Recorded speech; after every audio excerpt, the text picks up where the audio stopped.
Kerajaan Madani kumpul dana kerajaan dahulu buat apa? Pada Belanjawan 2023, Kerajaan Madani menyediakan peruntukan sebanyak RM388.1 bilion berbanding RM372.3 bilion pada Oktober 2022. Dalam ucapannya, Perdana Menteri Datuk Seri Anwar Ibrahim berkata sejumlah RM289.1 bilion diperuntukkan untuk belanja mengurus dan RM99 bilion bagi belanja pembangunan termasuk RM2 bilion simpanan luar jangka. Inilah usaha Kerajaan Madani dalam membasmi kemiskinan tegar dan memulihkan ekonomi negara yang berhadapan dengan hutang sebanyak kira-kira RM1.2 trilion. Di sebalik cengkaman hutang itu, rakyat menerima khabar gembira apabila sebahagian daripada dana kedaulatan negara yang lesap di zaman Datuk Seri Najib Tun Razak menjadi Perdana Menteri akan dikembalikan. Hari ini pihak Menteri Keuangan diperbadankan bersama Wan Malaysia Development Berhad 1MDB telah menandatangani perjanjian berhubung penyelesaian pertikaian di Mahkamah Timbang Tara Antarabangsa London dan Mahkamah Tinggi London dengan International Petroleum Investment Company IPIC dan ABA Investment PJS ABA PJS. Dalam perjanjian ini, IPIC dan ABA PJS telah bersetuju untuk membayar $1.8 bilion Amerika kepada Menteri Keuangan diperbadankan dan 1MDB, kata Anwar. Menurut beliau, Malaysia dan Abu Dhabi akan terus bekerjasama untuk kemakmuran dan manfaat ekonomi kedua-dua negara pada masa depan. Difahamkan Abu Dhabi turut komited untuk membuat pelaburan tambahan sebanyak $1.5 bilion Amerika, kira-kira RM6.7 bilion di Malaysia. Sementara itu, Tengku Datuk Seri Zafrul Abdul Aziz turut memanjangkan penghargaan kepada Yang di-Pertuan Agong Al-Sultan Abdullah Riayatuddin Al-Mustafa Billah Shah di atas sumbangan besar baginda dalam merealisasikan tuntutan Malaysia terhadap IPIC dan ABA PJS. Saya ingin mengucapkan terima kasih kepada Yang Amat Berhormat Perdana Menteri Datuk Seri Anwar Ibrahim dan Kabinet kerana memberi kepercayaan kepada saya untuk mengetuai rundingan bagi pihak Malaysia. Hubungan rapat Yang di-Pertuan Agong dan Presiden UAE Sheikh Mohammed Zayed Al Nahyan turut memainkan peranan besar dalam memastikan kejayaan rundingan ini, ujarnya dalam satu hantaran di Facebook. Untuk rekod, pada 24 Oktober 2018, Datuk Seri Najib Razak dan bekas Ketua Setiausaha Perbendaharaan Tan Sri Muhammad Irwan Seriga Abdullah mengaku tidak bersalah atas 6 pertuduhan pecah amanah ke atas harta kerajaan Malaysia berjumlah RM6.6 bilion berkaitan bayaran kepada IPIC. Mereka dituduh melakukan kesemua kesalahan itu di Kompleks Kementerian Keuangan Malaysia di Putrajaya antara 21 Disember 2016 dan 18 Disember 2017 mengikut Seksyen 409 Kanun Keseksaan yang dibaca bersama Seksyen 34 Kanun Sama yang memperuntukkan hukuman penjara maksimum 20 tahun dan sebatan serta boleh dikenakan denda jika sabit kesalahan.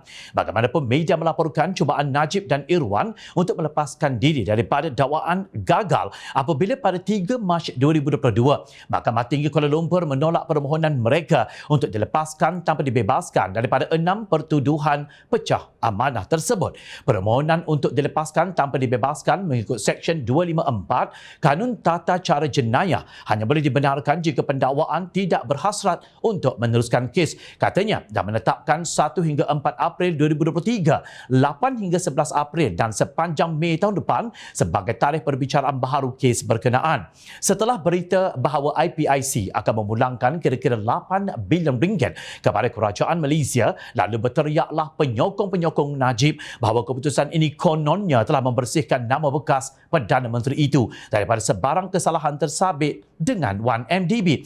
Kerajaan seharusnya sekarang melakukan perkara yang betul dengan menggugurkan semua sakit-baki kes 1MDB Najib kerana kini telah terbukti bahawa Najib sememangnya telah menyelesaikan masalah secara senyap-senyap untuk mendapatkan semula semua wang 1MDB yang hilang sambil mengekalkan hubungan diplomatik yang baik dengan Abu Dhabi, kata pengendali laman Facebook Najib. Tiba-tiba Najib pula yang kononnya telah berusaha untuk mendapatkan semula dana 1MDB itu daripada IPIC. Kalau betul, kenapa baru sekarang dana itu dikembalikan setelah Najib berada di dalam penjara?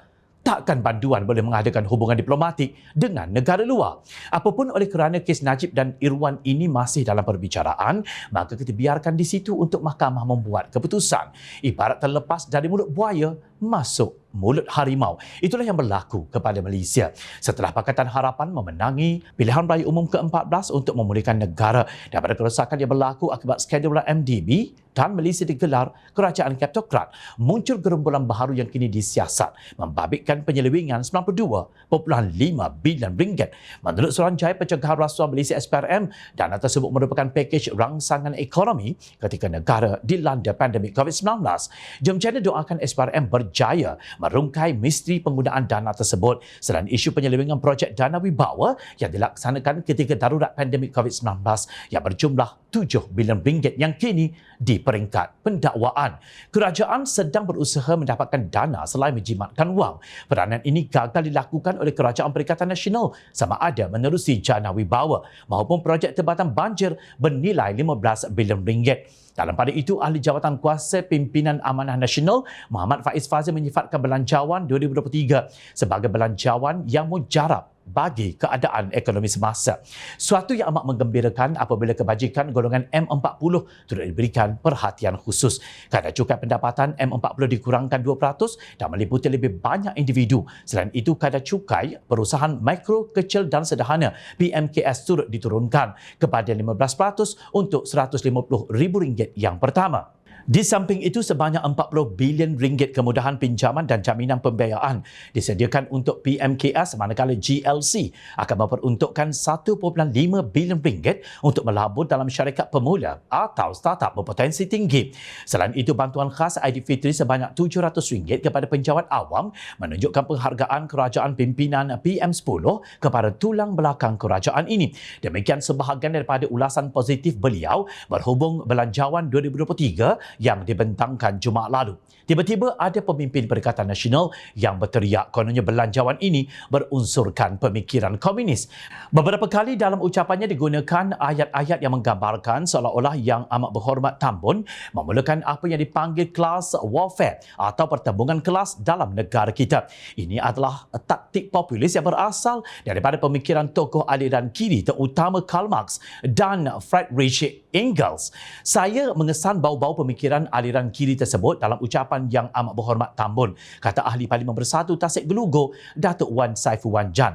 Begitu gigihnya usaha Anwar mengumpul dan menjimatkan dana negara sehingga beliau sendiri tidak mengambil gaji dan allowance sebagai Perdana Menteri dan Menteri Keuangan. Tiba-tiba dituduh pula komunis. Kegilaan apakah ini?